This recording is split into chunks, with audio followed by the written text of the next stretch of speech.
Abusuan obetimi short code no afa 1441 any short code name message and afa so na fe yini nkomo sese ye bedwendwen o man Ghana ho mpanimfo mienu ni ato nsa frɛ wo mo dodi kan Honorable Dr. Nana Ato Arthur or a member of parliament or Commander Edina Eguafu Abrim constituency e twa no short ye KEA was Central Region. Honorable Mwakwaba. You are working there. Agopanado. No, we're tired. Right. Correct. That's it. Now, open you back and privately, but Macan. Was he Pobia when young Fasudi work was so pa? Udi kind, Teko was the Echo was run, a Jumaco was a bonus in EU, dear, and say, Obechi much a chimum. A friend of Honorable Ni Amasa Namwale, or a member of parliament, La, that they could perform constituency. The Greater Accra. Honorable Alaji Mwakawa. So Bibia the Danoko. Bibia the Danoko is also chia Ashefuna and Ghana Funina more Bia Moshe and Policy. Chiao. Yes, you create more Ghana, sir. Kakra, that they could topon, Sanya Cano. That they could topon. And I didn't say Namo Ale. Oh. To me, when the SSA, and I want a bit name, one bit me predict the future. Nobody know you don't have a literal translation. It's just we are Ukrainian. I'll bet you so to dinasi. You must literally you can say over translate this. Translate to find in you. One SSA only. Nobody knows tomorrow. Nobody knows. Who knows tomorrow? Nobody knows. So Namoale just say one. SO. Who knows tomorrow? What I'm saying now. Tomorrow in Kawa. Who knows?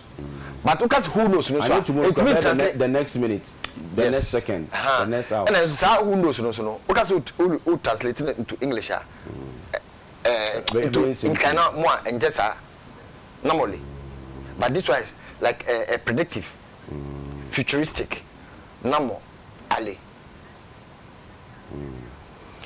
Abusafo monso a mutibinya abutre send a message on topic ani e hwe apomodi on stammering so bi ohoso no yentwa amunya e remfi mo nya no boa next week ye bepe kwan na fe yetumi ayi mo no kama na mo hu de nso kwan amofa so na mo nkoma ye be di de betumi de afa 1441 na yetumi akan am kama me sha sem free Honorable Dr. Honorable yes sir just say politically na me koso Ghana bebrem you say dey di mutintiman pa de alto ni dum so and na Deputy Minister for Youth and Sports no work say as a Ghana for your funny way of coining adages ye describe the situation where baby ani atundi aya me share that man measure for 5 minutes be to free their mind on any other issue be of national interest and some are called substantive issues no so and ye be share affordable housing ye Minister for Local Government and Rural Development Julius Debradi have to Ghana for him say 21,000 affordable houses be because we are moving now. You be doing common affair. That's national health insurance. Pepenso I could do baby a deco. And then you want say to be a nice shame can name. Then just if you be a bit free your mind. Yo, but that's a P. Munia, YouTube for. Akwen Jawazama, Mena, me, Nabona Mwale. Ma, Yancy Betcha in Adrian, my yim. Ozikan Mamchi commanded Negua Brimfo. When I do Maraqua and I'm a member of parliament. See me at the Marco Enjaya, no the Michiawan. Na Michiawan so and I pay Abra or Cape Coast. Baby, my wife on the shop, Nan Crawford walk on Asamaton. Na Mijne do na Mamo Shazam. And the say read or Times and the Daily Guide, and that's all daily graphic. You go for call. There's this Asorbi Mopa Okumasi. Na Friday in Wakari, a number of buses. Saturday morning, Warabano, around for Mena. Fatal accident BC. Ma lady cry, me ma find them moba. Often Mary, hard working lady. She passed on. Oh, na Mijnedu, Mama now for Mama Nyanko for one on your transit or Abra our Cape Coast, Mama Win Nashazam. Yanko Pona Naubo, Nas no fa, one in repeat, Mama one Shazam. na maraba koma ye ba bezito put me free my mind on one or two issues before I'm about so doom do no Mauser Bibi Echo Airport one crana baby our park castle Echo na wara wo ticket or call a card na oban a park I was thinking that there could be another way able to mazetria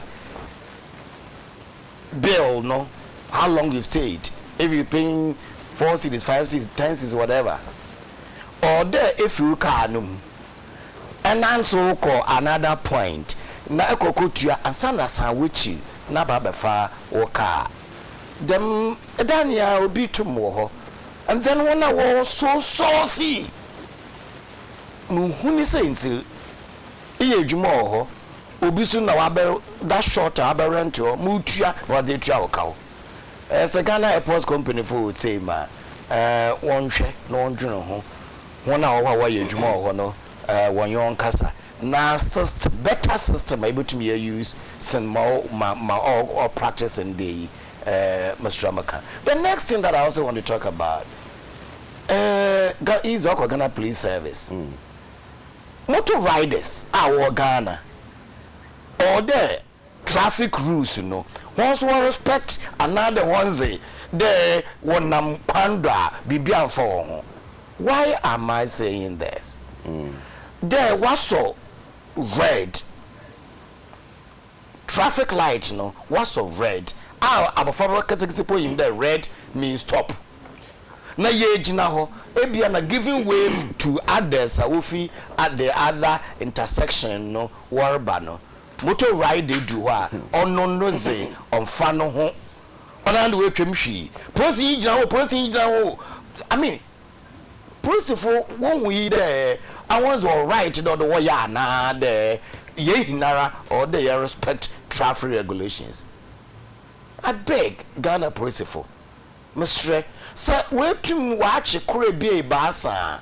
In Chancroft, 1 year, my warrior, and moon as in Jan warrior. No, on the papa. I don't know, one nearly crashed with me and I'm a driver, Yerko, because Mr. Wasso Green Amam. On the red, you know, on Faho. Mr. Amaka, it's an area of concern. Ghana Police Service, one share you mind. So doom son na doom neze. Waba beye azibia odi. Can you imagine that the more Spentest Road tema pa nchehu. Na waso light. Nkrofu chele. Who light ache. Chele. Oya and it doesn't seem actually it has gotten out of reach. It appears the NDC has no solution to this. But my own friend, brother, Dr. Kwame Donkoneda, me long press conference no.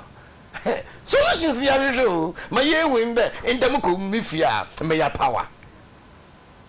Oh yeah, so you go by the end of 2015. I feel what's young at the end of this year. 2015. Nancy, my president just said that I promise not to promise. And so just within the next 2-3 days, I'll promise say. A busy denture by March your band. I feel what's young day ma Edmarugu. Yamin Demunipona or home Edmarugu. Mankan one hour you Jumakasaka Sipo. A town of Makano another sister station of yours. Shira Babia Nara Onyibi. Na them susu fuibi wa bono bosa 500 Ghana cedis wa got to use fridge oh yeah eyes kinky in a autumn school for one my breaker na autumn not just imagine the so doom ya wa be wa say fridge na irabe is so old soon ice kinky bottles na oh yeah no my bottles are is like in these specialize this kind of containers no use bibiala agenism na otu rusu in there neba oko school or better na washing so doom oya tete my Ghana and this is to set up Na Ghana for a break. Honorable, we've been repeating this question for quite some time, but let's look at it. We have to admit it's a national crisis. Right. The government is expected to solve because you're two Obama politicians for them to solve our problems for us. I agree with you. Why do you think a Dima Banon to solve our problem? Some question did Dr. Kwamado Nkona and Nkrofukutumeyano. Why it is difficult for them? They should be able to come out to tell us. What do you think? Mismanagement. Mismanagement. Of what? Because crude you know about 4 markers, could 40, 45 input. Yes, you can't talk. That's on 120, 140, don't care better. As you are, yes, can't talk that. Now they generate power. You say Sikana san. See, this can be. I mean, damn the moon.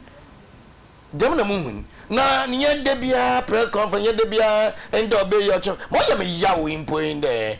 Mfiansie ni nso ya hyasi na yena nkase yentu yanso ahenzema no yeze hyen kar imkara ekashiri meyebona yaso anzama odono oni nyama aso kashiri na yen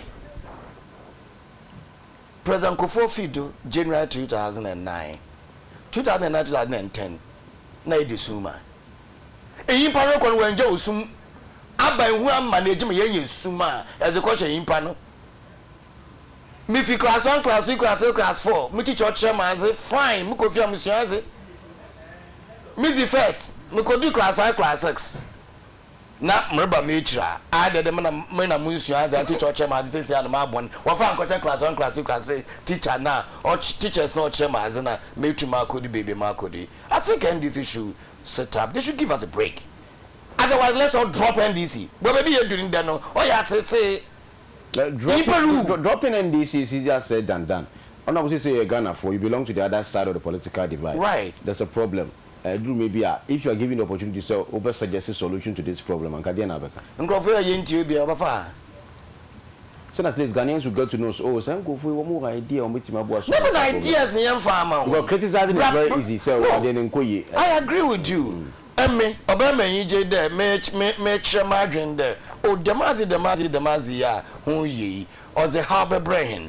And so let us look at the other side. Nebina Mkokan, my abonsami, if we there, Oben encourage him, Namkonkakana. Because 2007, until we went through a similar situation in Ghana, how did President Kofo and his team solve it?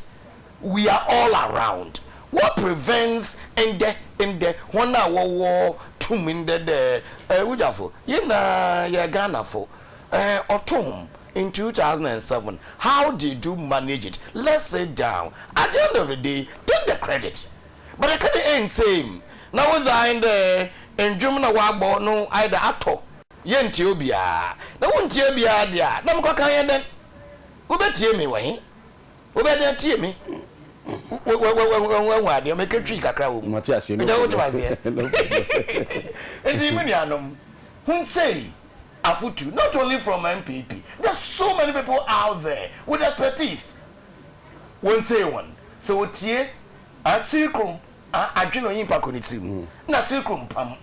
Msrawum. Say you do a national crisis, ye na ye boom ye solve as a nation. But ayo there oh what the odu was so brand na ye. May 10 in the way may je there muso me yo ye che. Gongo say the opposition is making political currency out of this. Say okay, ye do mana shomon samuntu me na Ghana desumu engineer munya me nhwe. Oh, your position will make political currency out of that. Ghana for with the one as they mentioned on some go to my head. Now went to my yes so. And it's not only the opposition.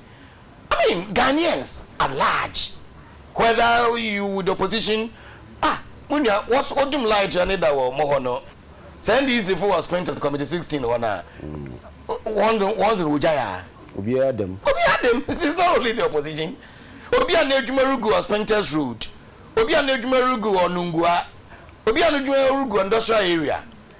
In the politics, no, I know. One of Mate, your time, you know, young co. Honorable. Me the Passimichia. I hope so. Unco so doom so fan to us. Oh, the Mamin come, Massem. Me chat at the Cotopo Funina, the Dawasi, say, omda seta mechi na development e ba da de kutopo abotra mo wo ma me ma kakra akoko benum nsuo fiu wo e ba no nuke de ba to nti me dan wase pa se omta mechi we said the beautiful town of La but mo da say sa beautiful town la bit me gina ho pampin ade ba kwa ha me Ghana ha mo say enra de bia me ka se meka nti na me da wase so ma me ho kwan Accra Sports Stadium. Accra Sports Stadium. The only thing we need now, I say, a year because a rusty. What's a pomframano? A bogun, udam, na children, Blaster Square, home side, no, and that's Independent Square side, or no. Utubu say, a pomframano air bolona, painting a started air rusty. Now we a state property. All we need now, and yes, Sika, Yanika Cotton San Nadiano. Just anti-rust paint. Enti wo de say enya krapa wo de munye yibi ma se o MPB ofi akrebe ma ema paint 1 gallon. Anase munka o manage stadium no. The stadium is rusting. The iron is rusting. Pro ananya sa ye kan no. Pro. Pro.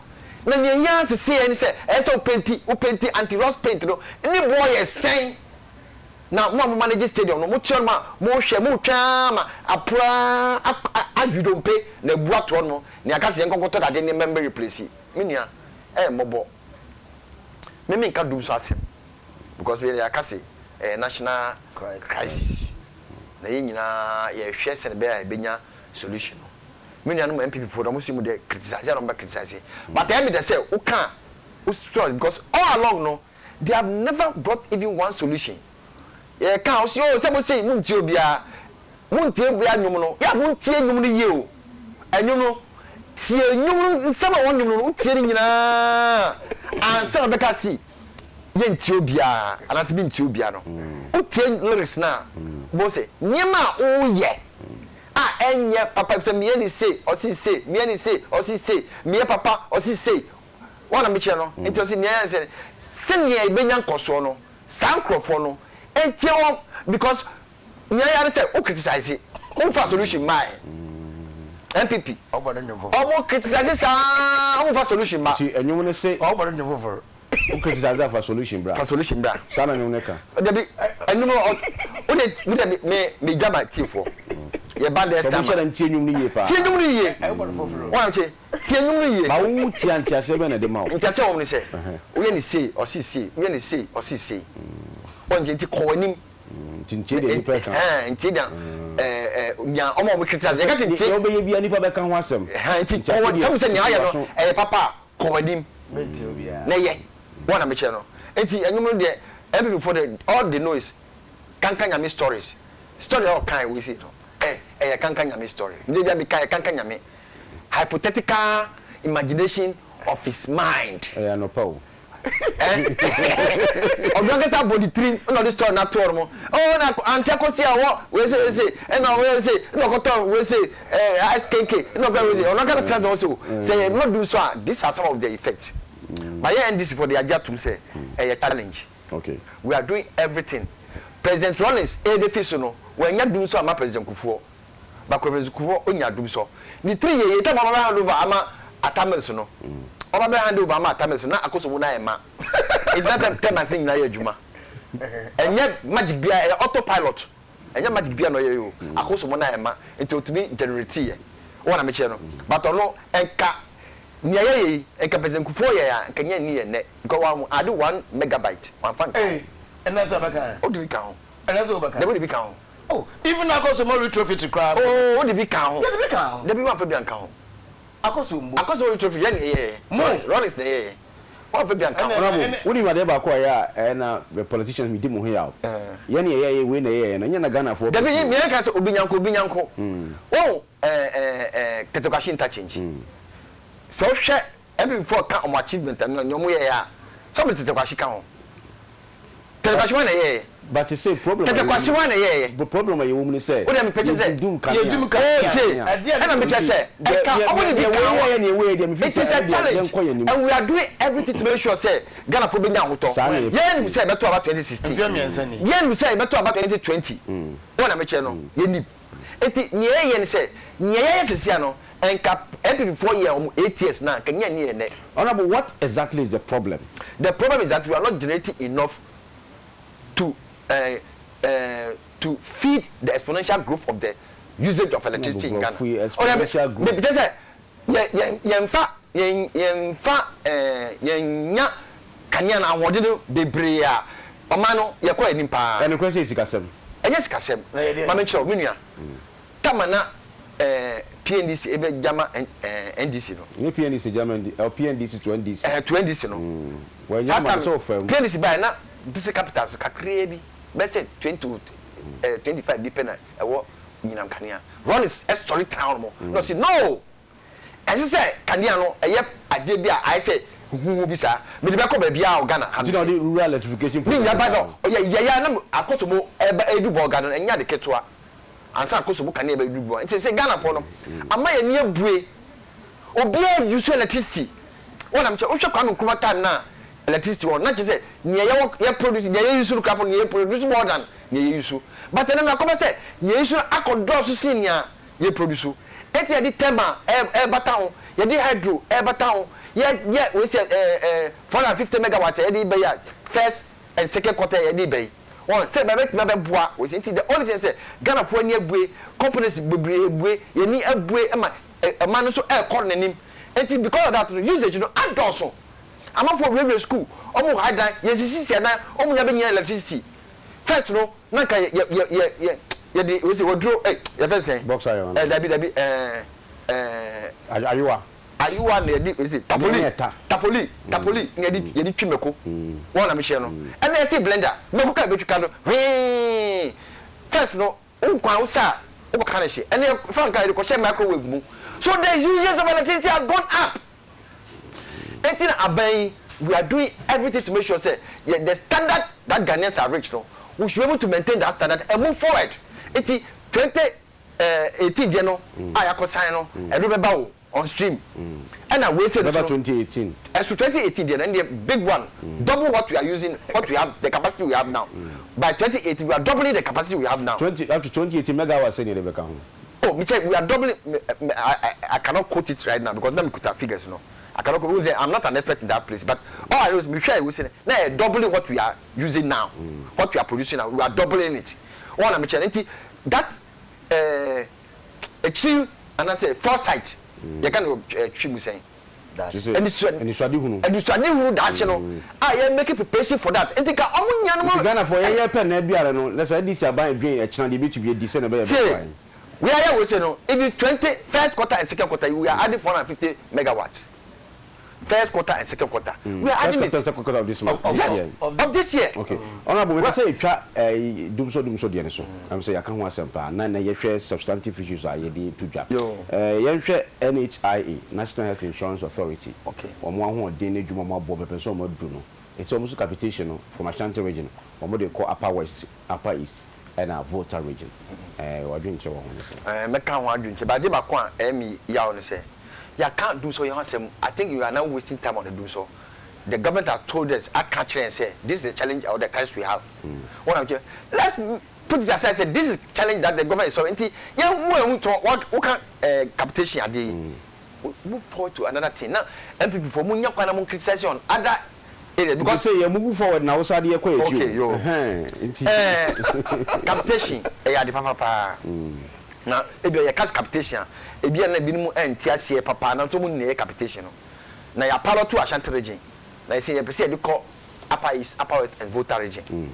This may I say to me, Eden, a chassis. The capitation, I say, no, every user, if you look at NHS card, over a hospital, I say, 100% may come in hospital. And I said, I'm going to bear. At the end of the day, no, you discover Chiama hospital ahead of time. Just only a wrinkle or cranny, just cannot just canama, because we say, how much we should no one say. Use it, say, a nipper hand in the court, according register usage is about 18-19%.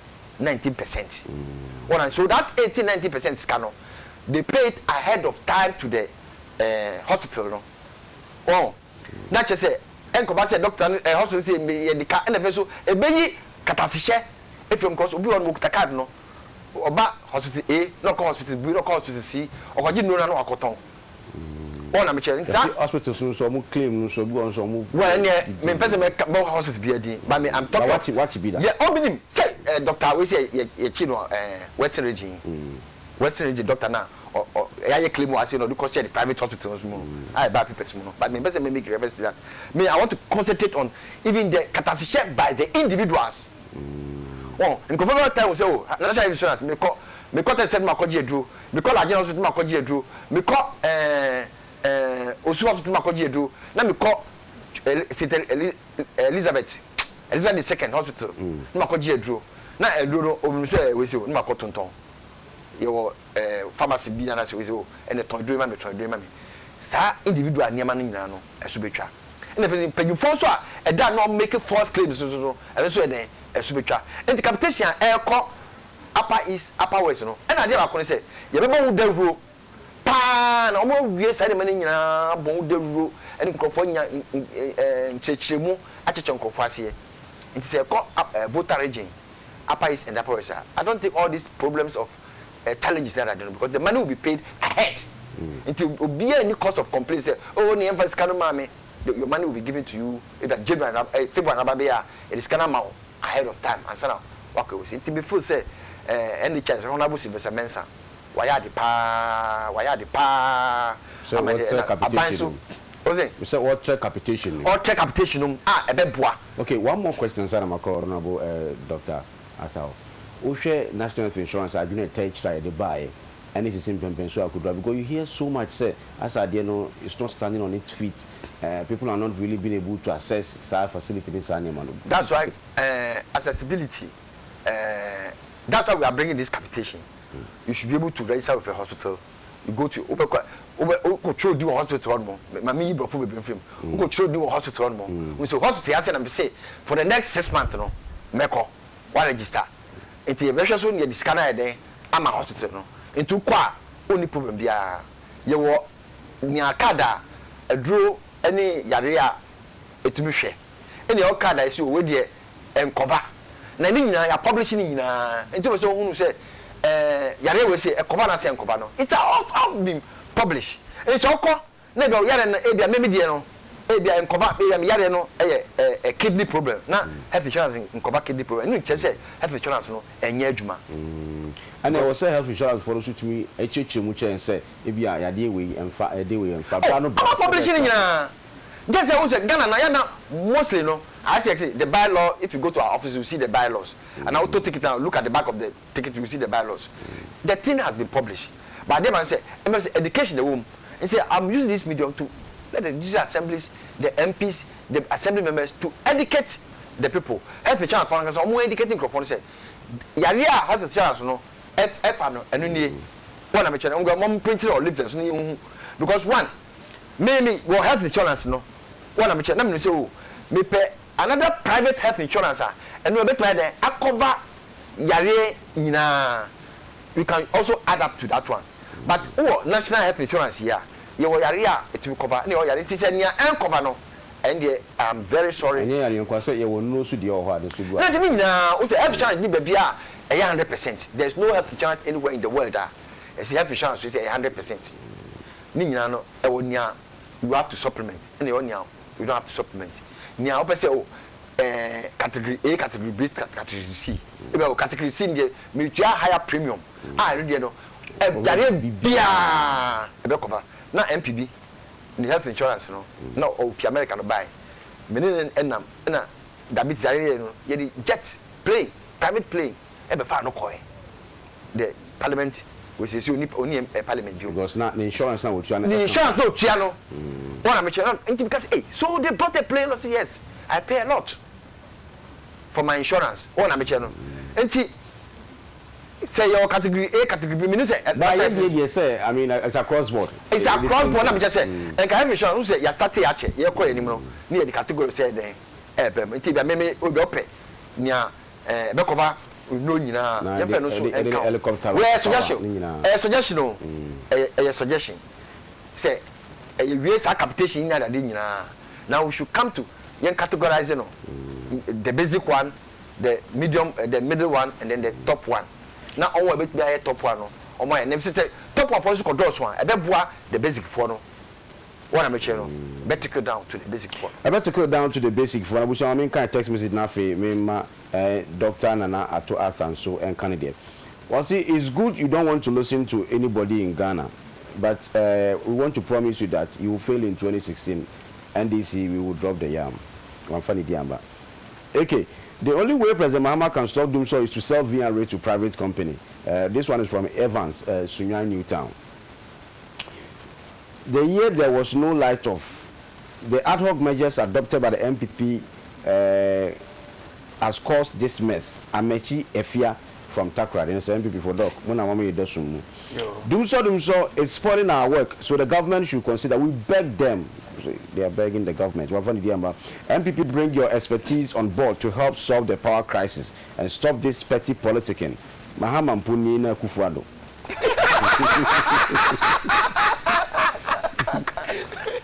Mr. President, good morning. We like your show.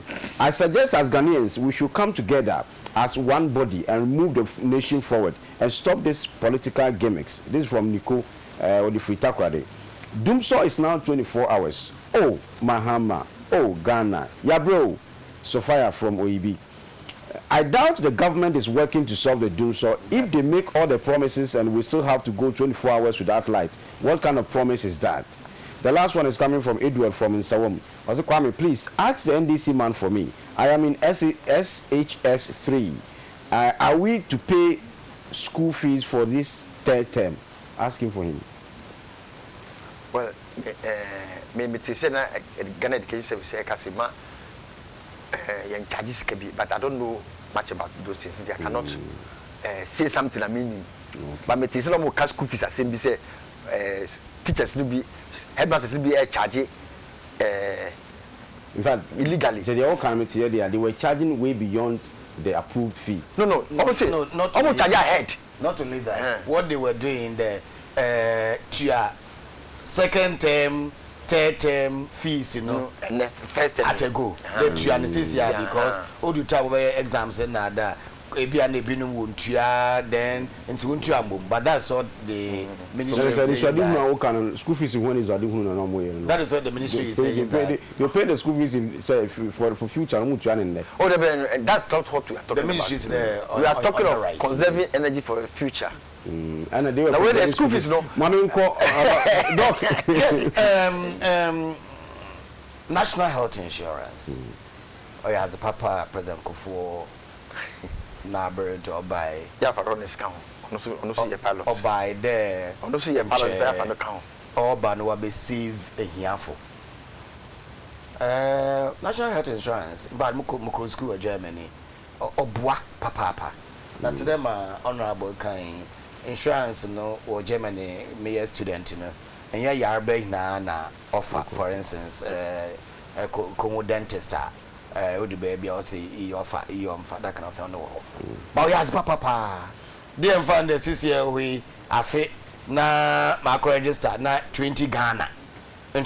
Na me Yarmako hospital it do worth even 80 Ghana 100 Ghana per was the mom. Name how many times ebe yar. No be so by you be in yar. So balance equation no. Then this for about 3. Answer macro capitation scheme no do no. Generally, insurance nankase CCR no waste ni trazi. And then I'm me who waste ni trazi. My brother.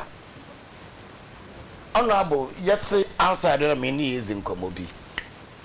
And they do some hospitals in Ghana, public hospitals. OPD. Also to have 50 Ghana deposit and son. Insurance. And the 50 bonds to Niji. Oh, I mean, then you have because you are speculating. I am speculating. Yes, because mention the hospital is trying to check for me. Just allow me. Okay. Just allow me. Don't you sure the one that was. You sure the one that was. That is not true. Would you allow me? Okay. Me you sure the one that was. But you know I'm not aware being in. Yeah, no, I'm American. I'm for you, I'm American. Even why do what's it 350 Ghana cities? The same hospital and hospital for. It cuts across Ghana. So many hospitals. Obi kanjo na American mabwa. Ka bodi ba kwa na nke de no. It's not true. Say about program like yet to do. Na memo dem information ya. Nche madwun be am there ma wo producers. Was start there. Won kokru ebe basa. Won kokru Cape Coast. Listen. Won kokru Cape Coast. Won kokru Ankran. No kanjo na American mabwa. Nti ka we ni tiama say Cape Coast mun hospital X Accra. Enkara yeti. Go if you kolebu. Okay. So even why you want to hold no, it's just got to one sana. What's it there? No, Chief. You had your okay. What man can say we time mission. Generally insurance nanka se pono. Says ya obi friend be all. Insurance generally. Then let me come to capitation scheme in 2012. Oko pilot or Ashanti region. Me na my brother na mwale na ya research kakra. Say a co-pilot bribi or baby a ehwe the successor a choke ni sinso adunti as a scale up as record baby nchobe me do anobe Ghana free na do there mfibe ba sen ya woko ye capitation scheme Ashanti region. The ministry will come and tell us there. First, year kono, yes, we improve healthcare. We improve healthcare. 2, yes, a provider-patient relationship. It will be improved. It has improved with figures. Oh, 3rd, what's the facilities narano? Onam sikaka kroka the ultra advance into obey facilities will be improved. A basin yijina dekare kwaka no. We have achieved it. And that's as a result, Morocco Upper West, Morocco Upper East, Morocco Volta region. As at now, there's so many challenges with that capitation scheme. It's so restrictive. Remember one example. It is only regional hospital in Cape Coast. In the motor register, ma busume siafe na moko. Number one crani miyare. Miyawan crisis yare. That's number 1. Number 2. One restrict doctors in the sense the average or kind na within a month what's there about patients 41 oh no sika and was rema them hospital no and at that facility no sabil na say 1 month wa 41 na or 45 47 na doctor was swear oath was the yarfa ba we him abaka no enkohwe na de ebotwen nti odu baby a mo hwe yarfa mi yanwa akatua yarfo no hwe no o ya exam doctors nkotum akade ma agbo mo 40 ma agbo mo 50 no nti ma wechi no mo nkotum ahwe. It's a major challenge. Capitation scheme in Ashanti region, there had been demonstrations once, twice, 3 times. It is your papa ministry was scale up no one bra no much there. Yes, these are the indicators. Oh yeah, it's a scale up. But otherwise you had objectives, a set of objectives. Since a co-pilot achiever on no sana I'm buried them a deco upper west upper is Volta mostly Ashanti oboka kusi a hustle na ya papa na ya bon only mo worry but generally capitation generally nka wa practicing baby mankado ya as born implementation had a number of challenges. How are we addressing them? These are the issues of concern. In the master ministry, enye Sylvester Mensa ofi ladade kotopo wa MP or denti ya beta ni abona about that is not there that so no more almost Sylvester the baso what about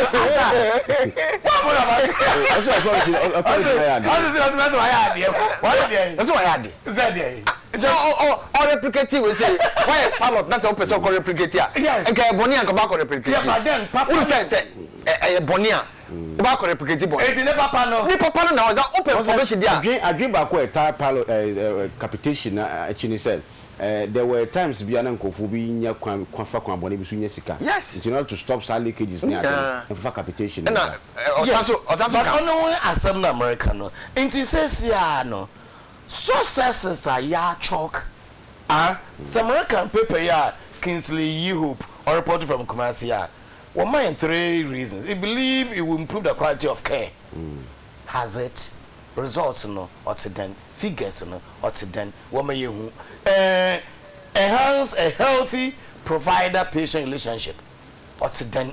Number 3, help health care facilities under NHI to address issues of forecasting and budgeting. As the objective is about everyone no a certain indicators to be as a measure. It's a measure, you know, oxidant.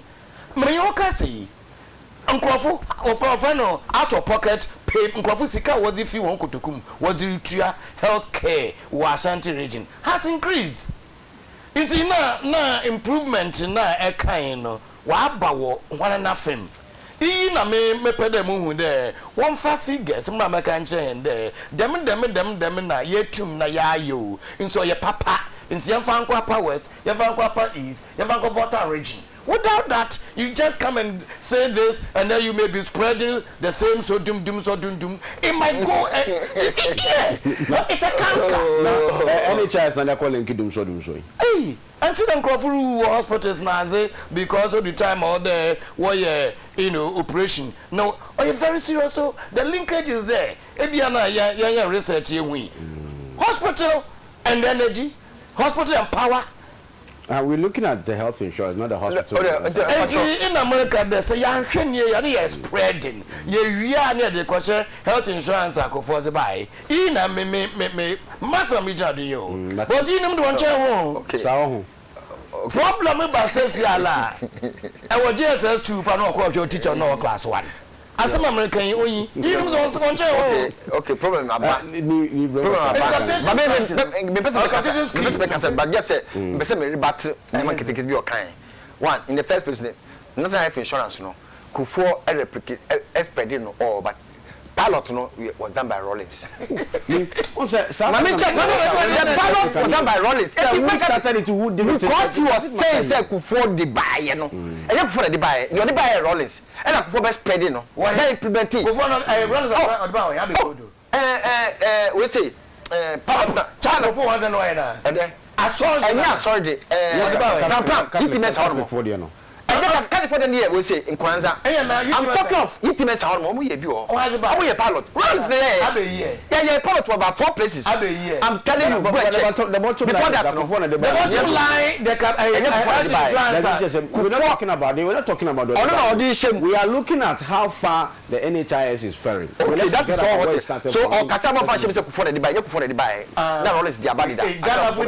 The for the buy, and can want some problem. And see what home. Na pilot to know so. Is a pilot to know some. In the first place, no.